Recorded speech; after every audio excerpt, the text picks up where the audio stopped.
Tout le monde te dit d'éviter ce genre de voiture. Moi j'ai fait l'inverse. Pire, je l'ai payé intégralement, sans l'avoir. Dans quelques instants, on va découvrir ce que j'ai fait. Si tu cherches une voiture plaisir aujourd'hui, on te dit d'acheter ça, ça ou ça. Pourtant, il existe des alternatives sans doute plus passionnantes, mais aussi plus risquées. Alors peut-être que je devrais avoir peur, peut-être que je ne devrais pas être là, mais il me fallait une italienne dans ma vie. Alors non, c'est pas cette 355, mais ça vous donne un indice, parce que vous allez voir, ma voiture, elle a exactement les mêmes sièges. Venez, on y va. Et là voilà, il me fallait un V6 Busso dans ma vie. La sonorité de ce moteur, c'est une sirène qui attire les passionnés vers les récifs.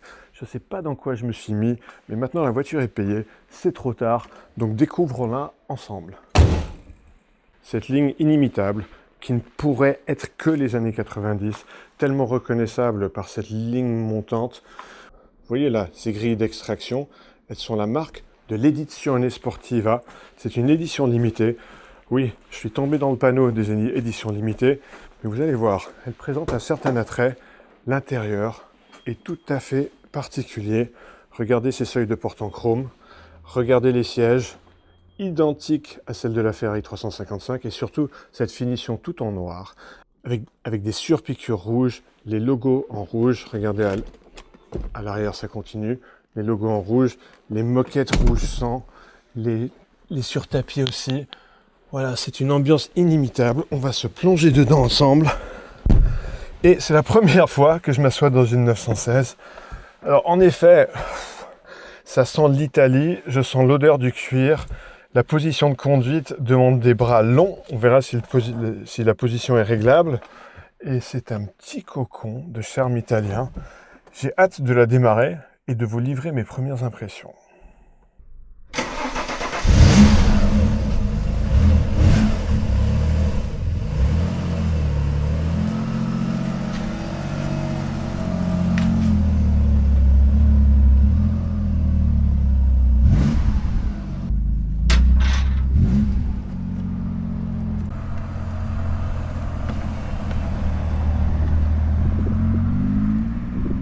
Alors tandis qu'on laisse derrière nous Loft Retail Cars, et au passage j'ai eu une très bonne expérience d'achat avec eux, et j'avais déjà inspecté une voiture pour un client qui l'a acheté chez eux, une M635 CSI E24, qui a eu une bonne expérience aussi, donc je vous les recommande.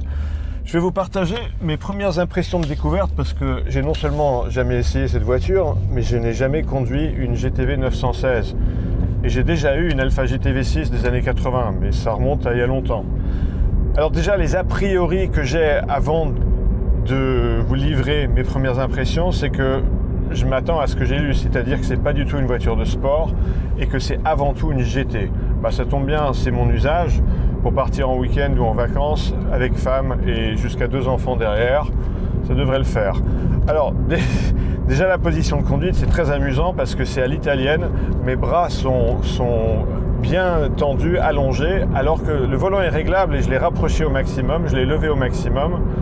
Les compteurs sont extrêmement profonds, ça fait penser à une moto, et on est dans un petit habitacle qui donne une ambiance particulière avec cette forme d'habitacle plongeant en avant qui semble accentuer cette impression que tout se passe à l'avant. Nous, on est à l'avant de la voiture, le moteur est à l'avant.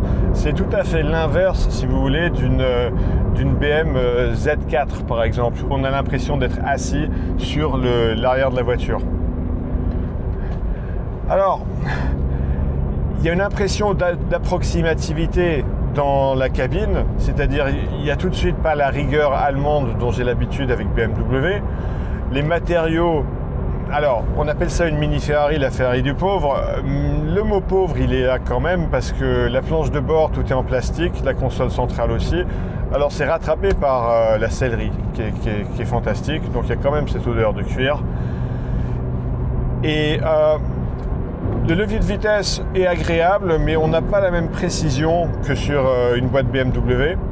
Mais déjà, je commence à sentir le moteur qui dégage son ambiance. Même quand on est en cruising, on a une présence de charisme mécanique qui est bien agréable. Disons qu'on sent que tout le budget de développement et de fabrication est allé dans le moteur. Et après, pour le reste, bon, ils ont fait comme ils ont pu. Alors ça fait 10 minutes que je roule, on a un peu de chaleur qui commence à monter dans le bousseau. Je vais vous le faire entendre, et moi aussi pour la première fois. On s'arrête à 5000 tours pour le moment. Mais oui, c'est délicieux, ça met le sourire. J'ai hâte que la mécanique soit pleinement chaude.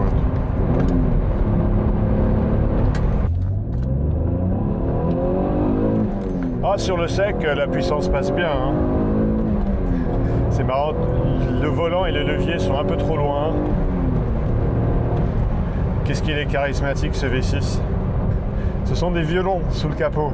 Écoutez, il y a un bruit d'induction qui est remarquablement présent. L'induction est d'origine. Hein.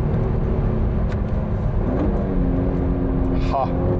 Oh, ça fait hérisser les poils de mon cou. Il y a pas mal de bruit de vent.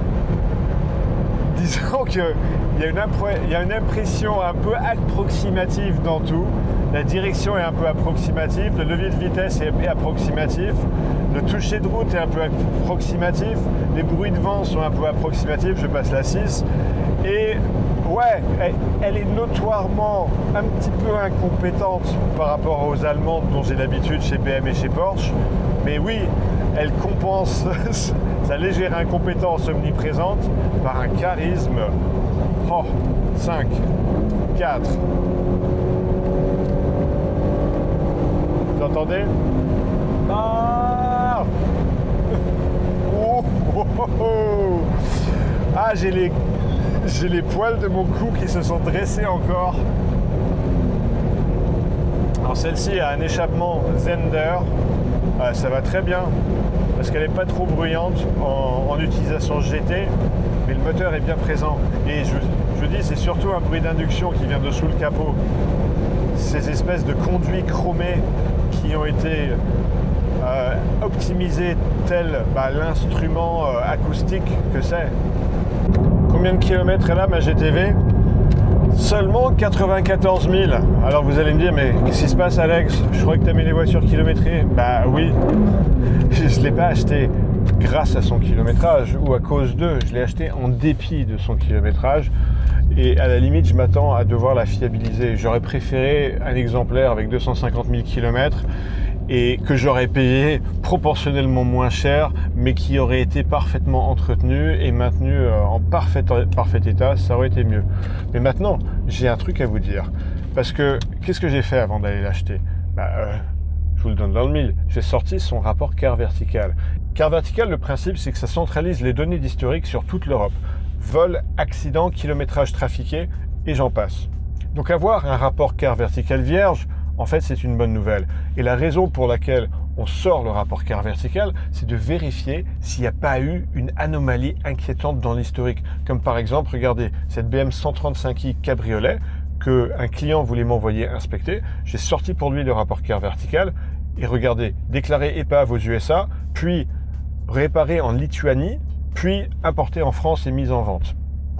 Pas bon. Évidemment, on n'est pas allé la voir. C'est pour vérifier s'il n'y a pas un incident comme ça qu'on sort le rapport Car Vertical et vous avez avec mon code promo 1G, moins 20%, donc il n'y a vraiment pas de quoi hésiter. Maintenant, reprenons la route avec mon GTV. Bon, pour le plaisir, je vous la mets en seconde, écoutez. Oh, c'est tonitruant. Mais putain, c'est un orchestre. Écoutez les violons.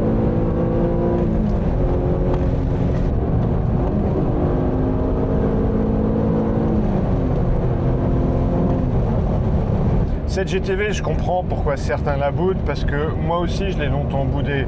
Je veux dire, on lit partout qu'elle est approximative. Elle était longtemps boudée par le marché, ça valait rien, donc elle n'était pas sur mon radar. Mais qu'est-ce que c'est charismatique. Mais bon, le vrai test, ça va être dans la durée. Qu'est-ce que ça va être de vivre avec cet Alpha? Parce que là, ça fait 15 minutes que je l'ai. Évidemment que je suis charmé, mais dans la durée, c'est ça qu'on va voir.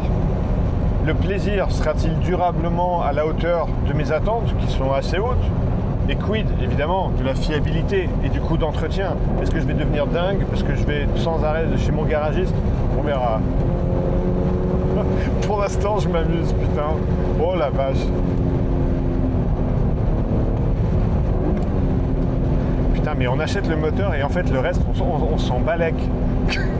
Ça, il pourrait être installé dans un petit SUV crossover, je l'adorerais quand même. Oh, écoutez ça. Bref, la Diva doit-elle rester une brève liaison passionnelle ou est-ce qu'elle va s'avérer fréquentable? Je sais pas, mais pour l'instant, on aime. Quelle séduction, la séduction. Alors comment j'ai trouvé mon GTV? Sur ma plateforme Cars In Cars Out. Et écoutez comment démarre la description. Un bousseau comme alibi. Un soir, j'ai entendu quelqu'un justifier un écart de conduite avec un simple « T'as déjà entendu ce V6 ?» Aucune circonstance atténuante, juste le son. Et tout le monde dans la pièce hoche la tête comme si le code pénal prévoyait une clause bousseau. Ce GTV 3 litres 24 soupapes, c'est exactement ça. Objectivement, c'est un coupé traction un peu lourd sur l'avant, avec une position de conduite discutable et une ergonomie très fin des années 80. On peut faire la liste des défauts, et elle est plus longue que le manuel d'utilisation, mais il y a ce V6 à l'avant qui monte, qui prend de la voix et transforme chaque petite route en confessionnal sonore. Cette Diva italienne, c'est exactement ça. Alors je ne manquerai pas de vous tenir au courant de cette aventure, mais en attendant, si vous pensez que les Allemandes sont fiables, regardez ma vidéo sur mes mésaventures avec ma Porsche 996, parce que je pense que ma Diva italienne, elle risque d'être plus fiable que ma Porsche.